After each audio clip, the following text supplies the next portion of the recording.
The Battle of Formigny, fought on April 15, 1450, was a pivotal engagement in the Hundred Years' War, marking a decisive French victory that effectively ended English control over Normandy.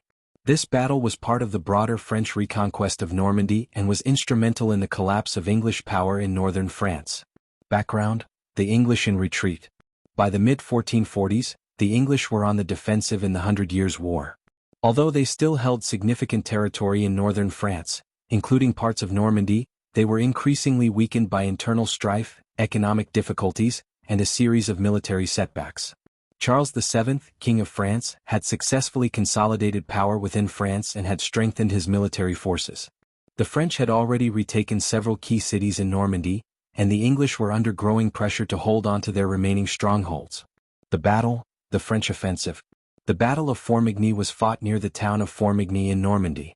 The French, under the command of Jean de Bourbon and François de Surienne, launched a full-scale assault on the English forces, commanded by Sir Thomas Kyriel. 1. English position. The English were entrenched in a defensive position, having taken up a position near Formigny, relying on their longbowmen to repel any French attack. English forces were outnumbered, with estimates suggesting they had around 4,000 to 6,000 men, including archers, cavalry, and infantry. 2. French tactics.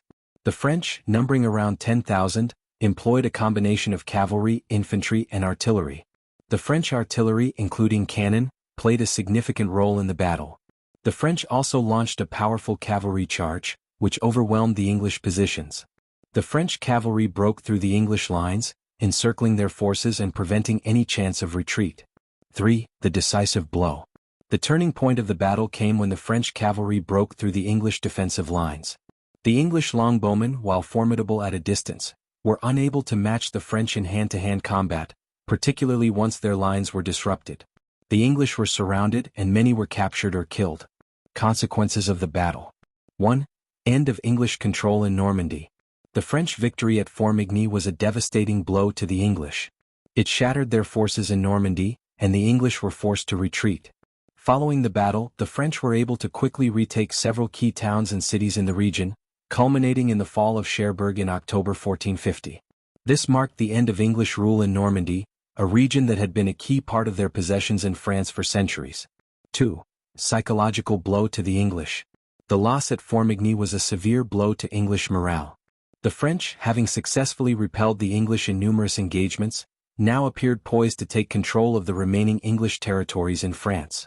The English were increasingly demoralized, and their ability to sustain the war in France was severely weakened. 3. Solidification of Charles VII's power. The victory at Formigny solidified the position of Charles VII, King of France. The reconquest of Normandy was a major achievement for the French crown, strengthening Charles VII's authority and laying the foundation for the eventual French victory in the war. It also marked the effective end of the Edwardian phase of the conflict, shifting the momentum firmly in favor of the French. Conclusion.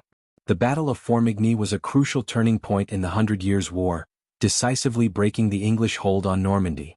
The victory not only crippled the English military presence in northern France but also solidified Charles VII's position as the rightful ruler of the kingdom. The French victory at Formigny set the stage for the final stages of the war, culminating in the French triumph and the eventual expulsion of the English from France by the end of the century.